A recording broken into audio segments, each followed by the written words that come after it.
आज मी तुमच्यासोबत शेअर करणार आहे कांद्याच्या पातीची भाजी। तर कांद्याची पातीची भाजी आपल्याला सहज आता ह्या दिवसात थंडी दिवसात भेटते। खूप हेल्दी आणि झटपट बनणारी भाजी आहे। तर चला त्याला काय काय साहित्य लागणार आहे ते पाहूया। नमस्कार, स्वागत आहे तुमचे संगीतास किचनमध्ये। ही कांद्याची पात घेतलेली आहे, मी स्वच्छ धुवून सुकवून घेतलेली आहे आणि कट करून घेतलेली आहे। तर स्वच्छ धुवून घ्यायची आणि मग काटायचे, जास्त बारीकी काटायची नाही। चला साहित्य पाहूया।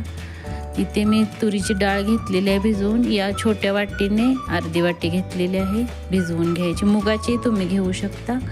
शेंगदाण्याचे कूट घेतलेले आहे 4 चमचे, 1 चमचा लाल तिखट घरातून घेतलेला आहे, अर्धा चमचा हळद आणि जिरे घेतलेले आहेत अर्धा चमचा।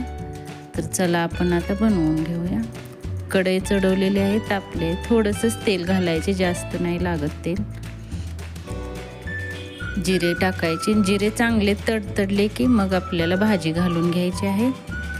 तर भाजी घातलेली आहे, भाजी घालून व्यवस्थित परतून घ्यायची, याला मिक्स करायचे आहे तेलात भाजी चांगली। आणि नमक लगेच टाकायचे नाही भाजीत, नमक लगेच टाकले की भाजी चांगली बनत नाही, लदगा होतो भाजीचा। तर आता मी मिक्स करून घेतलेले आहे याला व्यवस्थित। नमक डाळ, आता डाळ टाकून घ्यायची आहे, नमक टाकायचे नाही। तर चला आपण आता डाळ टाकून घेऊया। डाळ भिजवून घ्यायची व्यवस्थित, म्हणजे शिजते लगेच, नाहीतर भाजी शिजते आणि डाळ शिजत नाही असं होते। तर हे मिक्स करून घ्यायचे चांगले। हळद टाकायची विसरलेली, हळद तेलातच टाका, तुम्ही टाकायची असेल तर टाकू शकता, हळदीने स्वाद चांगला येतो। तर 2 मिनटं झाकायचे आहे, जास्त झाकायची नाही याला। 2 मिनटे वाफ देऊन घेऊया याला। तर 2 मिनटं झालेले आहेत, खोलून पाहूया। हे पहा, पाणी जास्त सुटलेले नाही। तर हे पहा, पाणी जास्त सुटलेले नाही आणि एकदम व्यवस्थित बनते।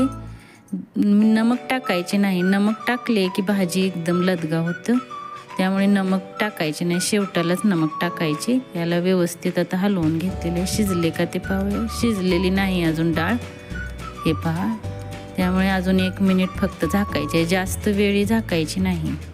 तर 1 मिनिट झालेला आहे, खोलून पाहूया। आता भाजी आणि डाळ व्यवस्थित शिजलेली आहे। नमक टाकायचे, नमक स्वादानुसार टाका, तुम्हाला जेवढे पाहिजे तेवढे। तर नमक टाकून व्यवस्थित हलवून घ्यायचे आहे आणि गॅसची फ्लेम मध्यम ठेवायची, कमी ठेवू नका आणि जास्त ठेवू नका, म्हणजे भाजी व्यवस्थित छान बनते। आता नमक छान मिक्स झालेलं आहे। आपण आता दाण्याचे कूट टाकून घेऊया आणि चटणी तुम्हाला आवडेल तेवढे तिखट टाकू शकता। मी 1 चमचा टाकलेला आहे, कारण का तर भाजीत जास्तही लाल तिखट छान नाही लागत, त्यामुळे। आता हेही चांगलं मिक्स करून घ्यायचे आणि आता शेंगदाण्याचे कूट टाकून घ्यायचे आहे। शेंगदाण्याचे कूट मी 4 चमचे घेतलेले आहेत आणि आता शेंगदाण्याची कुटी चांगली भाजून घ्यायची। आता तेल सुटेपर्यंत भाजी चांगली भाजून घ्यायची आहे। आता व्यवस्थित भाजी होते, त्यामुळे नमक शेवटाला टाकलं की भाजी एकदम, कुठली भाजी असो नमक शेवटालाच टाकायचं, म्हणजे स्वाद चांगला होतो त्याचा आणि भाजी चांगली शिजून निघते। तर हे पहा, आता तेल सुटलेलं आहे, व्यवस्थित भाजून घेतलेले आहे मी, एकदम छान बनते अशा प्रकारे। हे पहा कसं तेल चांगलं सुटलेलं आहे। तेल जास्त भाजीत घालायचे नाही, नाहीतर भाजी छान नाही लागत। कमी गॅसवर करून घ्यायची, म्हणजे व्यवस्थित बनते। आपण शेंगदाण्याचे कूट टाकले, गॅसची फ्लेम कमीच ठेवायची, थोडे शेंगदाण्याचे कूट आणि आपण लाल तिखट टाकलेलं असतं ते सर्व एकदम चांगलं मिक्स होते। तर भाजी तयार झालेली आहे, हे पहा, खूप छान बनलेले आहे। याला तुम्ही तांदळाच्या भाकरीसोबत, ज्वारीच्या भाकरीसोबत, चपातीसोबत खाऊ शकता, खूप छान लागते। आणि हिवाळ्यात भाज्या खाल्लेल्या चांगल्याही असतात शरीराला, नक्की करून पहा। आणि माझा व्हिडिओ आवडल्यास नक्की लाईक, शेअर, सबस्क्राईब करायला विसरू नका। आणि हाईपचं बटनही दाबा. धन्यवाद.